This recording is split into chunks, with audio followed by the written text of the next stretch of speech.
This podcast is sponsored by nobody. Hey dudes, welcome to Splat from the Past, the only 80s themed horror and sci-fi show where things can get totally radical. Now today I will be talking to Carly McCullough. She is the daughter of Jim McCullough Jr. and granddaughter of Jim McCullough Sr. And she played Little Ginger in their 1986 family sci-fi comedy drama the Aurora Encounter, celebrating its 40th anniversary. She'll be my second guest from it. I talked to John Fertitta a couple years ago about it. I've loved this movie for a long time, and it's going to be great to have Carly on and talk a little bit about her family and the filmmaking business and working on this very oddly unique movie. And she also had a small part in the follow-up movie they did, The Video Murders and stuff. And it's going to be a great talk. I am looking forward to this. I've been looking forward to this for a week, and I was hoping to God that I was going to find her and have this conversation because I had been trying for years, but I finally put in the effort to do so, and I am so blessed, and I am just in awe. I am in eternal ecstasy right now because I just love talking about really obscure movies that most people may have forgotten, and I love chronicling the history of them. So, yeah, here is my interview with Carly McCullough.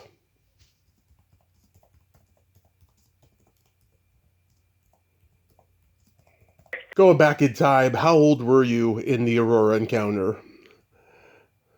I was in second grade, Mm-hmm. so I was about 8 years old Yeah. when I had the opportunity to be in that movie. Wow. And did your dad write the role of Ginger for you? No, he didn't. I had to audition, which is crazy, but I truly did. Mm-hmm. I had to audition, and I think there were a few others they were considering for the role, Mm-hmm. but I don't know if I truly won the audition or if I'm just good cheap labor. But nonetheless, from that I was asked to take on the part, and yeah, it was fantastic. Yeah, and you reminded me of Cindy Brady with that lisp and the no baby teeth in front. Oh, I know. Yeah, that was just par for the age. Yeah, I've lost my two front teeth, and exactly right. Yeah. Now this movie, it was based on an old Texas myth that happened, I believe, in the 1890s, and I believe someone saw a UFO sighting. So did your dad and your grandpa like both grow up, believing this story and they always wanted to make a movie about it? Well, so the premise, you're right. Yeah, so it's based on this supposed true story. But my dad didn't write it necessarily, because they believed it, or not to say that he didn't believe it, but what really attracted my dad was it's just a great story. And Yeah. where we grew up in Louisiana, we were about 3 hours east of the Dallas area that this supposed encounter happened. And so it made it easier because just the proximity, my dad could, reach out for interviews and for his own research purposes. It made it somewhat tangible for him to kind of wrap his hands around and develop a script around it. But I think what attracted him was just, it was a great, interesting story. Yeah, I mean, I think, with a limited budget, I think he really did capture it very well. Yeah, no, definitely. He was one of those that he wrote everything on a yellow legal pad. It was all longhand, but he was always a sucker for a great story, always researching. Right. When I was 9, I rented this movie called Making Contact. It was a German sci-fi movie that Roland Emmerich directed long before Independence Day. And a trailer for the Aurora Encounter played at the beginning of the tape. And so for like 10 years, every time I went to a video store, I was always looking for it and it wasn't there. And then one day, when I was 20, my mom took me to the Hollywood Video that she was a member at, and I found it just by accident. I wasn't even looking for it. And I got it and I watched it alone and I just fell in love with it. I'm so glad you did. I mean, yeah, they poured their resources and did the best with what they had to work with, and really tried to put out a quality picture. And I can't believe how mean people on the internet can be. They talk about, Mickey Hayes having progeria and that they felt that he was exploited for his disability for playing a spaceman. And I found Right. out that he had been a Make-A-Wish kid, and they had contacted your family about having him in this movie. Is that pretty much what happened? That is, and you're right. Yeah, there was definite backlash, which is understandable because you're right. I mean, it it does look like you're exploiting someone who has, a genetic condition Hmm. to play this otherworldly alien. But no, they were contacted, and it was his wish.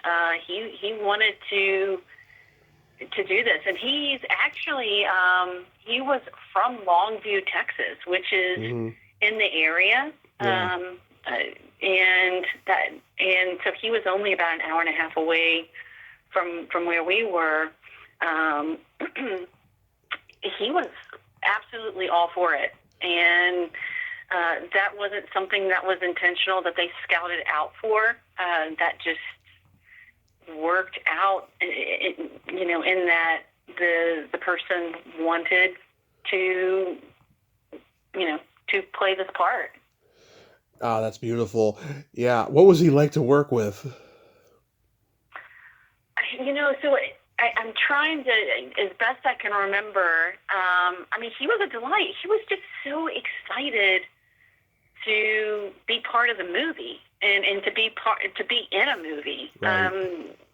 So everything was really exciting to him, and so there was just always an upbeat energy about him that was, that you just enjoyed being around him. I do remember when they had first met him, he came over to my grandfather's house, and we all had dinner. Hmm. And he's funny. I remember him being funny, lighthearted, Yeah. and like I said, just eager and enthusiastic to be a part of the production. Yeah, I mean, he looks like he was just so full of life, and he was just really excited to be doing this. Um, there's some great stuff in there. There's a scene where he makes all of you fly. Yeah, that's right. were, were you up on a wire? I was. So yeah, I did my own stunts. Yeah, they had a harness, and so there was a hole through the ceiling.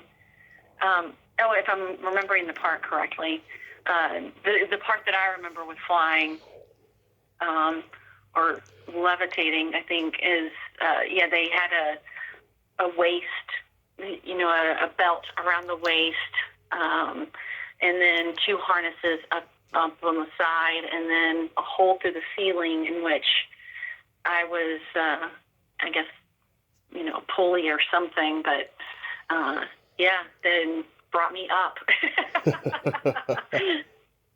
Yeah, it must have been painful. I mean, it was one of those belts that I could equate it to a modern day belt that someone would wear for heavy lifting. That, I mean, it was a hefty, and it was also of a time, I mean, I remember it being like a big, hefty, it was heavy leather, beefy belt. Right. Did you all really fall down that hole? Yeah, and I was actually, talk about my own stunts, I was taken to the emergency room afterwards because, again, it was a hole through the ceiling, and they had, they had, I think, some paramedics there. I mean, they had to follow, I don't know what the protocol was then as opposed to today, but they had to follow health and safety protocols, and so there were people there on site, and everything was inspected, but the mat that I fell onto, it was hard. I mean, it did not give, and I was dropped. And for lack of a better word, I was dropped and on my back, and it, it took the wind out of me, and not head injury or neck injury, but it hurt my back. Yeah. And so, so they, I think to just double check, make sure everything was okay. I was taken in and evaluated and immediately released, but I was sore the next day, and it could have been, I mean, I know they coached me and all, but probably as an 8-year-old kid, not much was retained, and there's probably some of my doing of not landing as I probably should have, but, it was a reverse belly flop. Yeah. Is all I could say. Yeah. And it was probably all dusty and stinky down there too. Oh, horrible. Yeah, it was. It was. What was Jack Elam like? He was so kind. Everybody on the cast was very, very nice. Mm-hmm. And maybe because of the nature of the production, I mean, there really weren't any airs, and everybody was personable. If they, such as Jack, obviously had a trailer and things, but nobody held anybody at arm's length. It was very easy and welcoming. Everybody hung out together, and all ages. I mean, he was exactly kind of the personality that he portrayed. I mean, just very nice, very kind, and he took a real liking on a personal level with Mickey. Oh, I know. Yeah, he really, really did, and I think Mickey's story really resonated with him. And again, Mickey's personality and just how he was so full of life and excited to be part of it. I think Jack really, kind of took him. I don't want to say took him under his wing, because that's not right, but just really took a personal affection to Mickey. I remember that as well. Those two spent a lot of time together. Yeah, there's I think it's like a press junket short on YouTube where you just see the two of them spending time together, and it's just so sweet. And they're talking about what restaurant they want to go to, right? And Mickey wants to go to this one restaurant, and Jack's like, "You're not allowed in there. You're too loud." Yeah, that was genuine. I mean, I remember that on set. They just took a genuine liking to each other. There was a bond. Yeah. And, Jack, I mean, everyone that I've ever interviewed who worked with Jack told me he loved to gamble, was always playing poker on sets. He would bet you the sun wouldn't come up if you gave him the right odds. That's how much he loved gambling. And he was like that always, because he did so many Westerns where he's just playing cards on set all day, And yeah, I mean, the two of them, when they're playing cards in this movie, it's so hilarious because then, he steals a cigar before he flies off in the spaceship, Yeah. That's right. Kind of stumbles. Yeah. I just love that.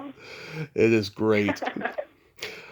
Yeah, that was a really sweet, enduring friendship, and I'm sure Jack just felt awful when Mickey passed. Yeah, I'm sure he did. I wasn't. I didn't attend a funeral or anything like that. And to be honest with you, I don't really remember his passing. Yeah. It just wasn't something that I know that my dad and grandfather were part of, as far as his passing, and that I think they attended his service and whatnot, but I did not. And but yeah, it was a really it was a great dynamic. Yeah, fortunately, he didn't pass right away. It was 6 more years. No, It was 1992 when he passed. He passed on his own birthday. He turned 20, which is just so sad. So sad. right. That's exactly right. Yep, you're right. I do remember that. Yeah. What was Carol Bagdasarian like? Um, I just remember her being very kind, and everybody was, uh, you know, on the set. Everybody would hang out. I mean, there wasn't. No one was standoffish. No one was, Uh, hard to have a conversation. Again, I didn't feel as a child that intimidated by them. right. Carol was the same way as Jack. Just kind, and there were no airs. Yeah, I have always had a crush on her. She did a movie with Chuck Norris called The Octagon years before, and she gets nude in that movie, which is so bizarre because she goes from being nude with Chuck Norris to doing a family-friendly movie, and this was her last movie, according to IMDb. I don't know whatever happened to her. I've tried reaching out to her brother and sister-in-law. They handled the Alvin and the Chipmunks estate, and Mm-hmm. I haven't heard from them, but I wouldn't mind interviewing her. I thought she was great. Yeah, yeah. I mean, no, she was and I don't know her past, but I do remember I could see her being, in theater. Hmm. She was definitely more theatrical, I guess, is a way to just describe her. Yeah. But she's a professional. Yeah, and she looked like she really enjoyed you kids. I mean, playing that teacher, and just laughing and just having a good time. Did she ever talk to you all about Alvin and the Chipmunks? No, never did. Interesting, interesting. You would think that she would go, my dad created Alvin and the Chipmunks. Yeah, yeah. I mean, that would be something I certainly, as a kid, I would remember that. But no, she did not reveal her resume or her any background in that way. She was just Carol, and Hmm. like I said, she was a professional, but still just very warm, very, very pleasant. You were there when she did the flying bicycle scene in which it malfunctions and she ends up in the water. Yes, I remember that. Again, with the pulleys, and it took a few takes to do. Yeah, I remember that. Yeah, it looked like they used some stock footage, of when she lands in the water. you know. Right. Yeah. Gosh, and I want. I'm scared to say it because please don't quote me on it, but I feel like the water, that wasn't her.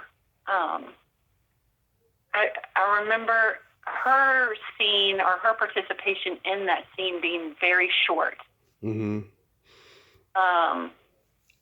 And there may have been a body double for her going into, like, being in the water. Hmm. But regardless, I remember the setup, of course, took forever. And they, they did it a few times, but her actual participation in that it went really quickly. Do you remember anything about George Spanky McFarlane? Did you know who the Little Rascals were yet at that time? Yeah, so I mean, of course, I knew the Little Rascals, and I was aware that this was Spanky, but I wasn't starstruck necessarily because he was of a place and age that it wasn't what, as a kid, it wasn't what I was watching on TV, so it didn't directly translate for me. Right. But you could certainly tell. I mean, even I could tell at my age that he grew older, but he just looked exactly the same. I know. A lot of the remarkable. So I mean, even at 8 years old, I could tell. Oh yeah, you're clearly Spanky. You're just an older version of Spanky, but the features. Oh yeah, I mean, even Robert Blake looked like Mickey when he was a kid, when he was an older man. Yeah, it's funny how sometimes people's features don't really change, and he's definitely one of them. Yeah. I love Ron DeLulio's score for this movie, this country and western score. It's very moving, yet it's also a little satirical at the same time, and I love how it plays over the credits as Charlie's on his farm with his dog. I mean, that whole ending, of course, was sad when the spaceman gets shot and killed, but that was a great way to bookend the sad ending with that score and with just Jack Elam on his barn playing with his dog.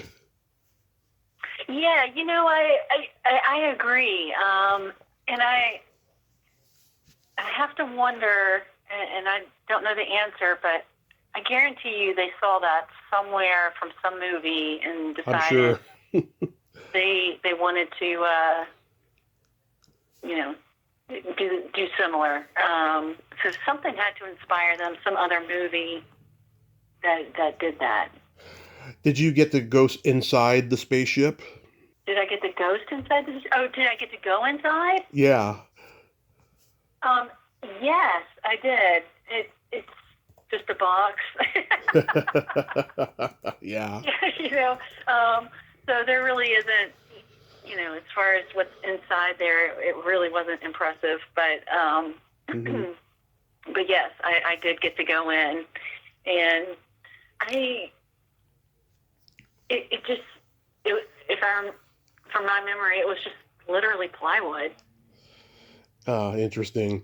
Yeah, I mean, when I see it on screen, when I see it flying, it reminds me of the same kind of technology that was used for Ray Harryhausen's, stop motion creatures, back in the 50s. I know, yeah. It's so old now. You look at it and go, "Oh my God!" Like you expect King Kong to show up at any moment, You're right. Yeah. Yeah, there's some claymation happening or something. I don't know. Yeah. Yeah, it can be a little cringy to watch. Just the technology or lack thereof, but they used the resources that they had available to them and tried to make the most of it. And some things you just kind of laugh at and go, yeah, that's. I get what they were going for, and we'll just go along with them. Exactly. Are you still in touch with the other kids? No, I'm not. We did not stay in touch. They were considerably older. I would say, Mindy. So if I was 8, she had to be probably 13 by then, and then Tracy was maybe 15. So I mean, they were moving into they were in their teens, and I was just still such a kid that we didn't stay in touch. Yeah, I mean, it seemed like the three of you had this bond and camaraderie, but then again, that was the characters, because they were classmates, in this small town. Yeah. No, I mean, again, so very nice. But yeah, we were just in different places in our lives, in development as humans, that we didn't stay in touch. Did you guys get to have like a wrap party and a screening for the movie? We did, yeah. We had our premiere. We had a wrap party on set there, and then we had a premiere in Longview, which was where Mickey's from. So he was the local celebrity by far, and that was really neat. And that it was fun. It was a lot of fun. I rode in the limousine with Dottie West to the premiere. I remember that, and she sang to me. I don't remember what, but I remember, she was just always singing, which par for the course. But she was just one of those that would just break out into the little song, and she was a delight. She was she was motherly. Is really how she was. She was just very affectionate, very motherly, very upbeat, and she was very outgoing. But yeah, I really enjoyed Dottie West as well. Wow, that's good to hear. I mean, she had a very hard life full of turmoil, but yet she had a lot of success. She was a Grammy Award winner and all that. Yeah. But yeah, she was always just breaking out in little songs, and they would just be, maybe a hymn or something, or just almost like little ditties kind of thing. But she was just always singing. And then you were also in Video Murders? I was not, no. Oh, okay. I was, yeah. IMDb is never accurate. Not part of that one. Okay, IMDb is never accurate. Oh. Yeah, I guess I have a larger resume than truth be told. It's just those two movies, it said. So did your grandfather and your dad become filmmakers together? Because it seems like that their career started pretty much at the same time. I would say that my grandfather started a little bit earlier. He was dabbling in and into movies, and he was definitely interested in the production of movies. Yeah. Before my father, but I think when my father came along, my father was the one who had, that ability for screenwriting. Right. And so the two of them made movies work. My grandfather was able to put production together, and my father was the one that was able to bring ideas to life. Yeah. And my grandfather was more interested also in directing. Right. So they just both brought their own talents and their own skill sets to kind of having this great combination to making movies. That's so wonderful that they had a great relationship like that. It's so rare. I've talked to many actors who worked with them, and they all have nothing but high praise about them, and I mean that sincerely. I've talked to Catherine Hart, who was the waitress in The Creature from Black Lake, Marion Jones from Mountaintop Motel Massacre, Eric Brown and Tracy Merrill from Video Murders, George Bishop from Teen Vamp, and Jules McCullough from The St. Tammy Miracle, and they have nothing but high praise for both of them.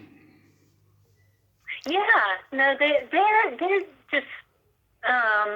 just good people. I mean, they were any type of production that they put together. I mean, none of it was, of course, obviously high budget, but they did everything professionally, and they made sure that it was done correctly, and they really respected the people that they were among. Cast crew, everyone, they I think realized that they couldn't possibly put together what they wanted to, or create what they wanted to create without the skill set of the cast and crew. And so everybody was always held in the highest regard. And I think they took everything as it was an honor to work with everyone. Yeah. In fact, Jules McCullough told me she gets asked all the time if she's related to you guys because of the same last name, and she's from the South too. You know. Right. I know. Yeah. And she said the scene in the movie where her and Jamie Luner are teasing each other for having stinky feet. She said they really did have stinky feet because they played basketball the whole time. Art imitating life. Exactly. Yeah, it's so much more real when it's real, and all that. Yep. And of course, you heard my interview with John Fertitta. He's a nice guy. Oh yeah. No, that's John's one of those that's is a special. There's a special bond there. Both being from Louisiana and kind of coming from those same roots. It's the relationship definitely runs deep with John. Yeah, I love, journeyman working actors who stay local all their lives and get to work with amazing people who come to town. Those stories are just the best. They're always the best. I love those. I didn't realize your grandpa was the associate producer on Soggy Bottom USA, with past guest PJ Souls and Don Johnson. Yeah, I know, right? Yeah. Yeah, I mean, it seems, another comment that we get a lot of, when talking to people that had worked with my grandfather and my dad is they were instrumental parts of their own beginnings. Again, because they typically were involved in lower budget productions that the people around them were in places of kind of this opposite ends of spectrum where Right. they were either cutting their teeth in the movie business or they had they were veterans and, just still working actors. So, it's funny for you to come across some of these names that you recognize as being famous, so to speak, but they're also, they would probably tell you, yeah, that was a point of time when I was also becoming familiar with production and being a producer. I mean, I don't know where Don Johnson was in that point, but I would kind of have to think that he was at an entry level, an entry point stage as well. Yeah, it was shortly before production. Yeah, it was shortly before Miami Vice, and I think his drinking days were still going at the time because I heard he got sober before Miami Vice. But yeah, it was pretty interesting, and I think Ben Johnson's in it too. I mean, they must have been in seventh heaven working with him. I mean, he's a legend. Yeah, I'm sure so. He's just as legendary as Jack Elam, for all the classic westerns. And yeah. They were also friends with Charles Pierce, who did the Boggy Creek movies. Yeah, no, I mean they just have some connections and relationships with people that are, like I said, I mean, it kind of seems to either be people that look back and say, gosh, they were just so pivotal in me getting started in the business, or true veterans and just veterans of the craft. Absolutely. So what do you do these days? So I'm in education these days, and come from a line of educators. Actually, my grandmother, McCullough, my grandfather's wife, she was a lifelong educator, and have aunts and cousins that are educators. So, just as there's that creative blood, definitely, there's also the educator side of things. So that's that's what I'm doing. Beautiful. You enjoy it? Love it. I absolutely love it. There's a definite connected direct thread with creativity and education. Yeah. And it scratches the itch for both, definitely. You like it better than acting?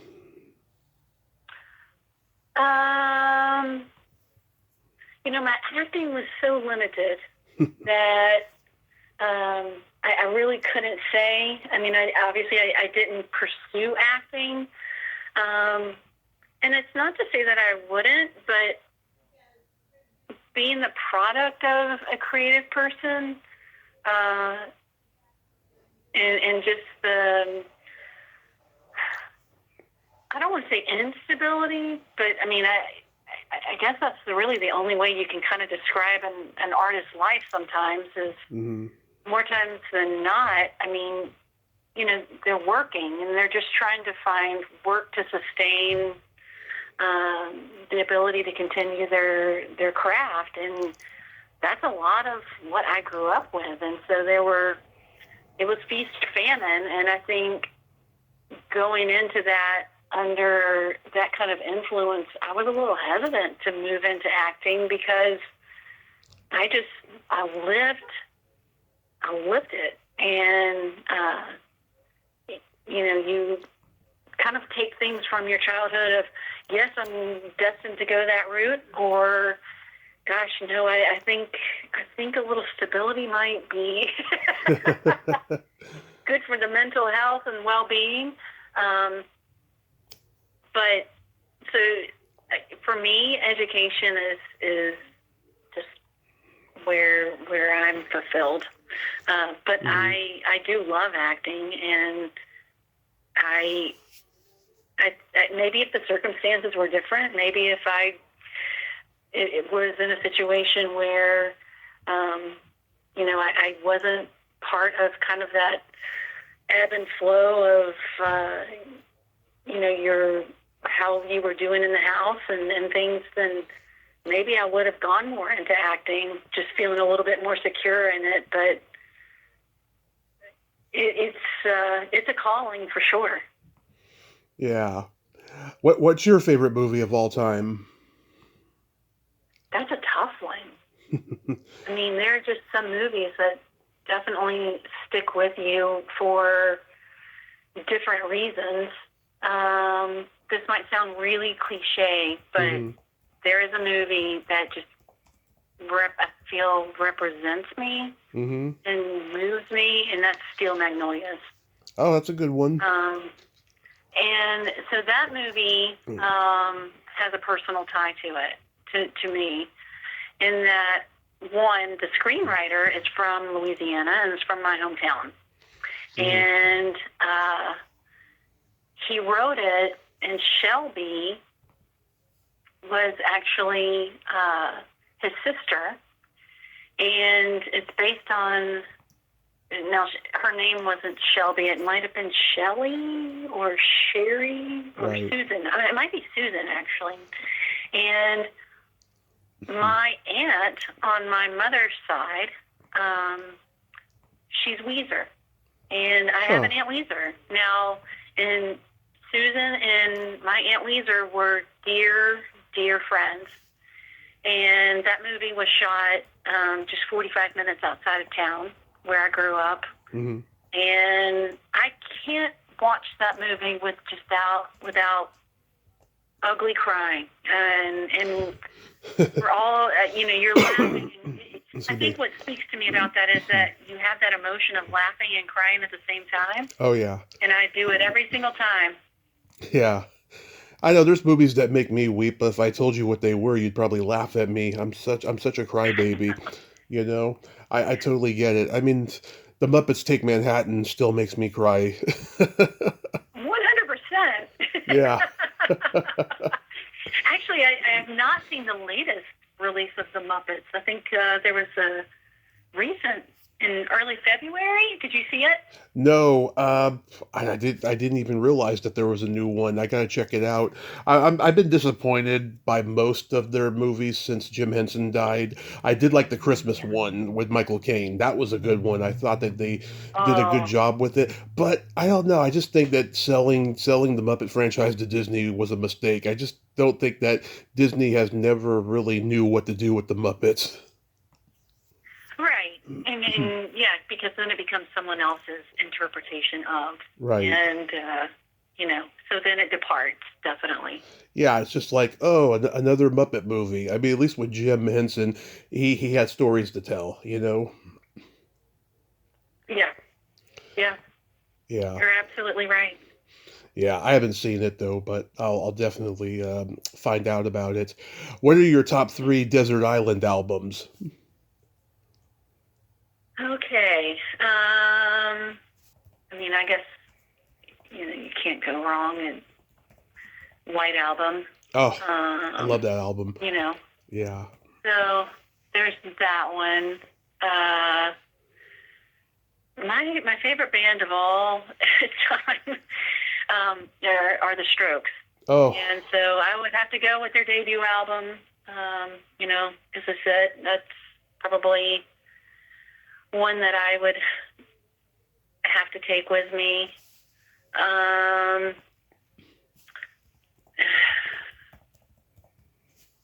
and then we're getting to a toss up here. I mean, I could go with Tapestry with Carole King. oh, yeah, I love that album. My parents had it That on would, vinyl. Yeah. yeah. Uh, that one might be my third. Yeah. I mean, mine are like the Doors' first album, Van Halen's first album, and the Go-Go's first album. Those are three debut albums that represent the three different eras of rock that they come from in a nutshell. The Doors, LA psychedelic, Van Halen, the beginning of hard rock slash hair metal, and then the Go-Go's, the punk rock and new wave. I think you chose perfectly. Yeah, I have very eclectic taste. My dad had a rock band when I was a kid. Oh, So, is that right? yeah, he had everything on vinyl, that guy. He had Captain Beefheart, he had the Beatles, Beach Boys, Rolling Stones, Rod Stewart. Him and my mom are big Rod Stewart fans. I have very Uh-huh. eclectic music taste. Yeah, I'm the same. I remember vividly. I had this Fisher Price record player, Oh, I did too. and I'm telling you, I don't know why or how, but I wore down Beach Boy records on my Fisher Price record player. Yes, I did too. Yeah, it was this brown record player, like this kind of coffee cream brown. And I think the middle part was orange. I love it. And lastly, I wanted to ask you, this is kind of weird, but I like to ask it because of the point I'm going to make. Is your belly button an innie or an outie? Any. Yeah, I read an article 20 years ago that people who have innies, particularly deep ones, are very kind, generous, and compassionate. And you are definitely all of that. I thank you so much for coming on today, Carly. Oh, my pleasure. I hope I gave some kind of, insight into what you were seeking and, was able to help elaborate on some of the things about Aurora Encounter. It was a special time. It's a special movie for a lot of people, and that I know makes my dad and my grandfather just so proud. And it's something that is an artifact that will live the test of time as long as people like you are out there in the world that appreciate it. That's what it's there for. You absolutely did. You gave me a lot of insight and great anecdotes about it, and I am truly grateful. And you mentioned before about me talking to your brother. I'll definitely DM you in the future about having him come on. Yeah, so he was in Vamp, I think, if Yeah. I remember right. But my brother has he has kept up with a lot of people that my dad worked closely with. Right. And he also just can remember some crazy detailed instances around the making of my dad and my grandfather's movies. He could go down some rabbit holes with you for sure, much better than I can. Love it. Well, until then, you have yourself a great rest of your day and be safe out there. You too, Tom. You look great catching up with you. Thanks again. Thanks for the invitation. This was a real honor. My pleasure. Bye-bye. Bye. Well, there you have it. Carly McCullough, ain't she a sweetheart? Oh my God, what a great lady of Southern pride and hospitality. And that was a great conversation. I enjoyed every moment of it. And I'm so glad we could talk today. And I'll definitely talk to her brother in the future. Well, until next time, this is Tommy Throwback Kovac saying there's no shame in living in the past because the present sucks. Later, dudes.